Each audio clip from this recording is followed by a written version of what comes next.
Welcome back to Magnificently Black, where we elevate Black excellence. I'm Courtney. And I'm Jen. Today we'll be spotlighting Takisha Edwards. She is the owner of Blueprint to Events. She does services areas in the DC Metro area. Mhm. So today we'd like to say welcome to Takisha and Hi guys. Hi, Takisha. How are you doing? How's everything going? Everything is going. Look, everything is going great. As my grandmother say, we don't know what hard living is. So everything. I like that. like That's that. right. That's right. Well, I've been stalking your Instagram page for your business, and it looks like you're doing pretty well out there doing these events. So, can you tell us a little bit about what you're working on now or what's coming up for 2025? Oh, sure. Right now I have two weddings that I'm working with that's coming up very quickly. And I also do social events too. So I do bar and bat mitzvahs.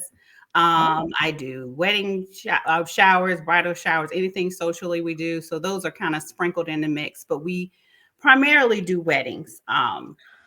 And so one particular wedding I have coming up very soon, it's kind of like a farm style wedding. So I don't get to do too many of those. So I'm kind of excited. It's going to be outside. It's going to be a little cold. Bundle up. Bundle up, and in the pictures you won't be able to tell it. So that's the great part about it. But Yeah. Is it in North Carolina or is it up in Maryland? it's going to be in Northern Virginia. Okay, So, okay. Nice. My area. Yeah, Courtney's from Virginia, so Yeah. Courtney. Okay. I'm from Norfolk, Virginia. So yeah. All right. I love that area. Yeah. Yeah. So you were saying that like that area is very nice. Do you travel outside of those areas? Because I did notice that you do I call it the DMV area. Jen said I can't put the DMV area, but Yeah, I'm like, that sounds like you're going for your license. So I said, I don't say that. Or you say if you can say DMV. Listen, Jen's being compliant right now. She's being compliant. Yeah, that's right. I asked, I said, do you go outside of those areas? And if you do you have like a cost that would come with traveling to different areas? If you could give us some insight on that. Sure. To answer your question, yes and yes. I'm gonna quote my favorite Biggie Smalls. If the money not right, I'm there every night. Okay, I like that. So hit her. Look, yes, I followers do and travel. users. Yeah, by being in the DMV area, as you say, and I'm also from North Carolina, like Jen. Okay. So I'm mostly in, between the two. Okay. But I embrace. Actually, I'm looking forward to actually exploring and partnering with more vendors in different states. I've sprinkled a little bit in the Atlanta area. So that's where I live now. Oh, is that where you live now? Yeah. If you haven't, done anything in Atlanta, you might as well say you ain't doing nothing. So basically. So I embrace it, but I will say the bulk of my business comes from the DMV area. Okay. That's really good. Mm-hmm. Okay. So I'll come back with, I know kind of how you got into the business, but I'd like for you to tell our listeners just how you decided on creating this business for event planning. Was it something that you always wanted to do or had that aspirations for doing, or is it something that you just kind of fell into?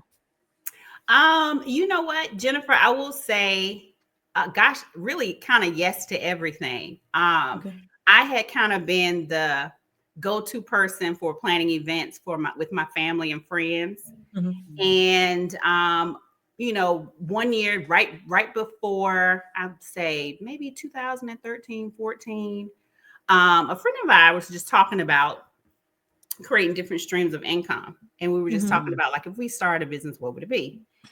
And she said, and jokingly, Keisha, you need to be a event planner. They call me Keisha. That's my nickname with my family and friends. Mm-hmm. And I was like, I'm not dealing with people stressed like that. Yeah. No. Yeah. I want to do what I want to do. And I want them to like it, and I want them to pay me. Girl. So I had a situation where my job at that time was giving us the warning that we may possibly experience a layoff. And during that time, my aunt was getting married again. So I was like, let me see if I plan her wedding just to see what the experience would be like. Granted, she's my aunt, right? And see if I kind of want to formalize this. And that's how it took off. Wow. I did it. Of course, I liked it. Got with the, we'll probably get into this, but I got into a mentorship program. And that's when my wings just started flapping. That's nice. Yes. Yeah, I've always been a little, me. I was doing a business before too, and I kind of backpedaled a lot. You tend to backpedal when you start trying to do your own business. Well, I still need to have this 9 to 5, right, to bring in, they say, real income, right? But then you have others that are kind of risky with their business. Like, I'm going to do this no matter what, right? I'm going to make this happen. And I think that I keep doing this backpedaling and backpedaling. What would you tell someone who really has that knack for something, but is afraid to lay down that 9 to 5 in order to focus solely on that? If you could give them one piece of advice to move forward in that business, what would you tell them? That is, I hear that a lot, Jennifer. And sometimes I will say this. Sometimes your business has to grow and mature. It's like your baby. And it has to grow and mature into walking on its own. In the beginning, you're going to crawl, right? Yep. Yeah. Or you're going to, just lay there and then you're going to develop to crawl. Then you're going to develop, the skill to walk. I personally would not give anybody advice to put themselves out there until their business is walking. Okay. I like that. And if your business is not walking, you better keep that 9 to 5. Yeah. And cut out, start out by cutting out your social. You might have to bite the bullet on attending to some brunches and this and that to work on your social life. And then just take it piece by piece. Let your business, my first year in the business, I didn't spend a dime. And Jennifer knows me much as I love a store. That was hard. But I wanted to invest in myself, and as far as like going to these conferences, learning more, doing this, I knew I couldn't do that and spend every dime I had every time I got a client. You can't do that. Yeah. So in that stage, just hold tight and wait. And if you're a person of faith, pray. God will reveal stuff in the middle of the night. You'll wake up, keep a notebook by your bed. I always tell people that, keep a notebook by your bed in case he taps on your shoulders. And you just network with people. Ask them, how did you do it? And just peel the layers back that way. But I would definitely, in summary, I would just tell someone, look at your situation. I'm a one income person. If you have a husband or a significant other or wife, look at the income. Can you do it? What would life look like if you just solely relied on your business? And that first year or two, you may not have to spend, can't spend anything. So you have to look at that too, to reinvest to get to the level that you want to get to. So I know that was a long answer. Yeah. But, it's good. That's a good That's answer. definitely good. Good advice for sure. So you said that you had a mentor and you were attending conferences. How do you, or where can people like find conferences or mentors for like your business and things like that? So two things. If you have even a small network, everybody has Instagram. Let me back up. Everybody has Instagram, right? Yeah. And everybody has social media. You can find people in your area that you admire and reach out to them. Send them an email. You'd be surprised how people will respond. If you send them an email and say, I just want 15 minutes of your time, I will, shoot some coffee to wherever you are. I would prefer to meet in person. And if you can give me 15 minutes of your time, I'm in this game. I don't know what I'm doing. Humble yourself. I don't know what I'm doing. I just want to take 15 minutes of your time. If you could pay it forward and invest in some tips. If you could talk to me, if you could talk to yourself when you were first starting. Okay. Yeah. And you'd be surprised what people will tell you. And I will say in my journey, someone connected me to my mentor. Shout out to Tara Melvin, Perfect Event, Signature. Yeah. Shout out. Shout out. And she is just literally, and also get with someone where you want to see yourself at. You want to see yourself above that person. Let's just be real. Shoot for the stars. Because when you get to that level, then you like, okay, yeah, you need to set those higher goals. So, so just get with, find everyone that you reach out to should be doing better than you. Find out how they did it and just start doing your preparation and planning from there. Okay. That was good. Well, I'll take me some notes down. Because I didn't even think about like what you were saying about just sending a message to let them know that you're interested, like learning more, because sometimes some people are kind of like not scared, but some people are more reserved to say, okay, I don't know how they will take me sending this message. You know what, Court? I will say that I am, what is it? Introvert is when you're quiet and laid back. Extrovert is when you're, okay, I'm extrovert. All over. For sure. And maybe that may be a an edge, but here's the thing. They can only tell you yes or no. Okay. And also when you get to the point where you're extremely successful, how great is it to say that, I reached out to Court and I asked her for 15 minutes of her time. And with that 15 minutes, she taught me X, Y, and Z. And you go come across some jerks that don't answer your email or don't return your phone call. Yeah. So be it. Move on. God didn't want you to talk to them anyway. Right. Seriously. Like got something better in store for you. Right. Yeah. Right.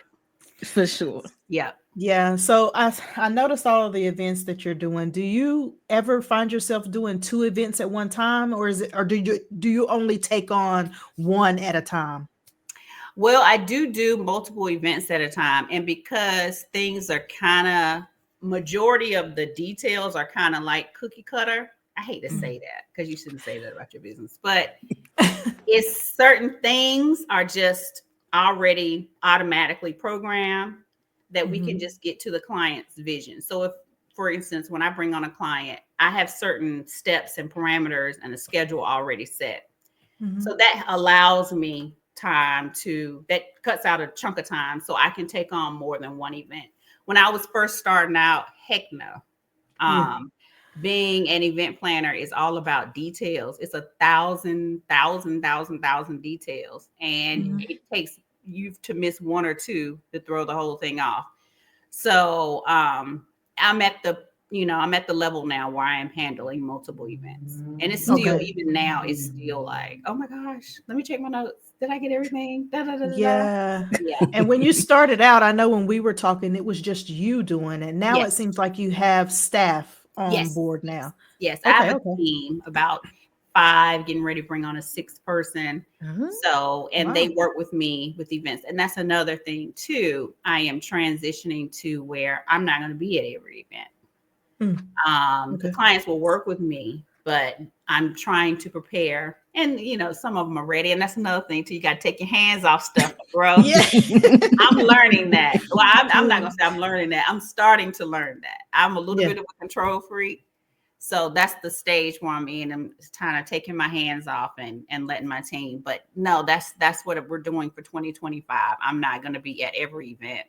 My team is going to start taking it over. So.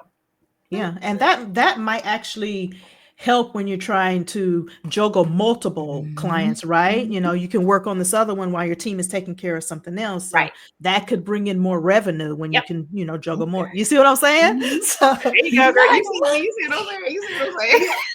I already know. Look, that's awesome. That's awesome. I'm so proud of you, Keisha. We talked so many times when you were like starting out, and I was like, she's doing her thing. Then I saw your Instagram. I hadn't been on there, and I got on there, and I was like, wow. I was telling Court, I was like, she's doing it. She's doing it. I'm so happy for her. I'm glad you said that. And that's something too that I'm working on. I'm the type of person I like to talk about my pluses and my minuses because we're human and that's how we learn.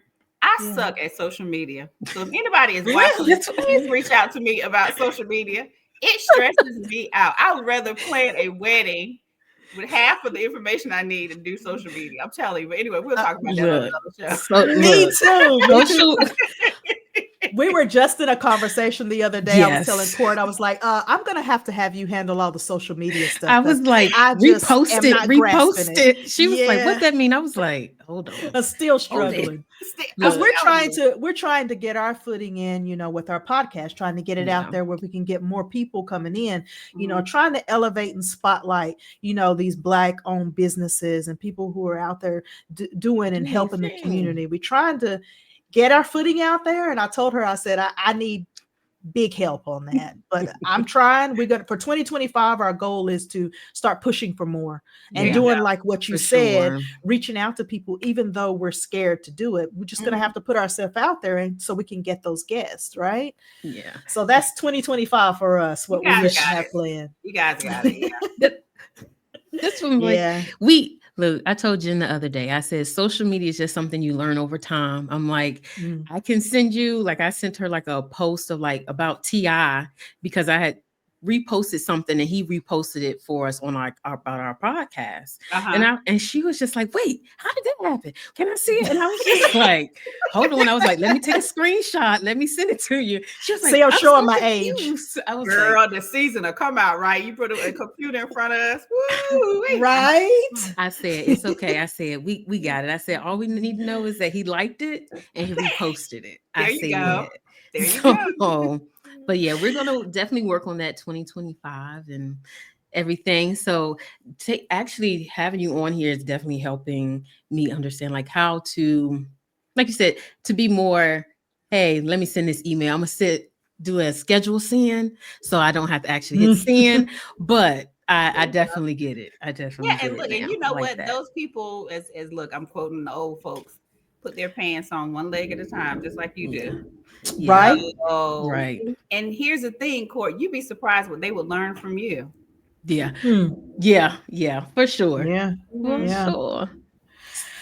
Well, I know Courtney had a really good question on here, and she hasn't Look. asked it yet, but she's saying that event planning actually a luxury for some people, right? Yeah. It costs to be the boss and trying to plan something like a big event. Yeah. So, but why do you think that it's necessary to hire a planner for their events? So I look at it like this. I'm gonna make it personal with me. I've never been married. I've never planned a wedding for myself. Mhm. Nor do I want to. I want to get married. I'm just saying that I want to plan a wedding. Mhm. A wedding is something that you aim to only do once. Mhm. And if you have, this is like a big ticket item that you're going to spend. I mean, it's just like buying a house or a car. It's like up there with that. If Yeah. you're doing a big lavish wedding, why on earth do you want to plan it? If I True. were, Yeah. let's just say I'm going to throw something out there. I want to be a doctor, right? I go to Yeah. school and learn how to be a doctor. If I hurt myself, I'm not going to operate on myself. I'm going to go to a doctor. Right. If you're Yeah. going to spend 30 and 40 grand on something, you want to do it yourself. And then I'm going to soften it up a bit too. Your family and friends, and this is your special day, the last thing you want to do is work. Yeah. I don't want to check with people. So that's why you should hire a planner. You want someone to be professional. You want to make sure everything is executed. And more importantly, you want to make sure the people that took time to travel or take off work or even just get dressed and get in a car to come to your event to have a good time. They're not at the door checklist. Can you handle the food, Jen? Can you handle passing out programs? Don't nobody want to do that when they come into your wedding. No, not at all. You are right. Here's the thing: they're gonna do it horribly because they're there to socialize. Yeah. Right. So that's one of the reasons I will say, kind of an A/B answer. Why you should also, if you're gonna spend that amount of money, then definitely you need to hire an event planner. Sure. Okay. So what I have a question. So what is the which vendor do you spend the most money when planning a wedding? So it's always food because Okay. food comes with drinks and the venue. The venue is going to probably be the most, that's where you're going to spend 20% probably of your budget. Okay. And a lot of venues tie in food and beverage. So that's where you're going to spend most of your money. And then everything else is layered. And you have your photographer, videographer, if that's your thing, DJ. your officiant, hair, makeup, you know, all those things come into play. Any extras, you know, photo booths. I mean, everything comes into play with it. So it's all about your style. The most hardest thing that when planning a wedding is to pull the client's vision. It's kind of like an unfair game because you're getting this couple. They're vulnerable because they're in love and they're trying to get married. So they're dealing with that. And they're purchasing this big ticket item together. And typically the male, which I've had a couple of males, grooms that, you know, want to go all out for their wedding, but statistically it's always the females that's okay with letting go of a few more dollars. And the guys always trying to squeeze the wallet. So you're trying to find that balance. Yeah. And I don't blame them because, you know, it's life after the wedding day. You're trying to find that balance and you're also trying to execute what they want. So that's kind of hard. And they have no experience with it. You know, they've never planned a wedding before. They don't know how much stuff costs. They don't know what all goes into it. So everything is mind blowing. But in the end, it's, you know, you get to work with people celebrating the most magnificent day of their life. So absolutely. Yeah. Well, goodness. I'm so glad that you were able to join us today, Keisha. We really wanted to get you out there and let people know what you're doing. You're doing well. Keep doing it. And I hope to have you on here again next time with another big event you're doing. Might be my event. We don't know. Hey, I see it. You take this one. You guys take it on the road. Just remember, look, everybody watching. Remember when they get big, remember Takisha at Blueprint 2 events, they'll be trying to hire somebody big. Yeah. You guys say you was going to hire Takisha, so I need the audience to back me up. Exactly. You heard it here. Audience, for sure. Look, audience, if you're listening, YouTube, Apple, Spotify, all of it. Yeah, all of them. Hire Takisha for any event planning. She does bar mitzvahs, weddings. She could probably plan your baby's birthday party, a christening, anything. If you want to have the best planned event where you don't have to work, your family won't have to work, put your money where your mouth is, and let's hire Takisha. Let's get this money going. Let's show that we are behind we put our money behind our Black owners and just behind our people and just everything. So let's show our support. And as she said, she does go to the DMV area. She does have events here in Atlanta, and I'm in Atlanta. So if you ever want to come or have any vendors or anything you would like to let me check out or anything for you, I'm here, you know, a phone call away.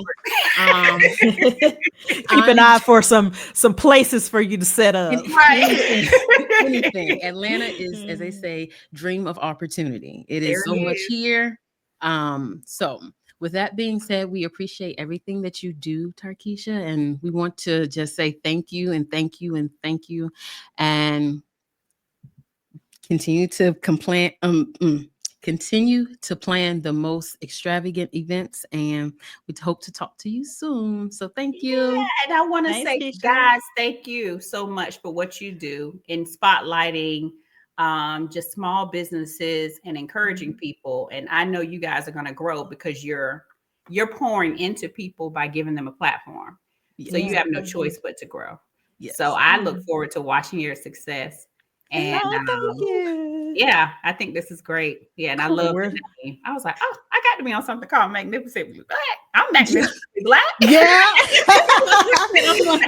I'm like, we want to elevate. We, like Jennifer said, we want to give back to the community and let everyone know we're here. We ain't going nowhere. So.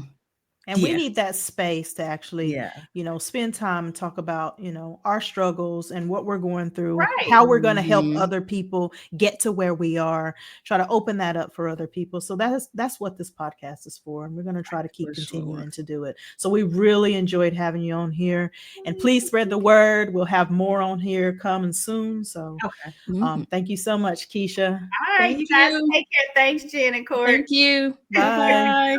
Bye.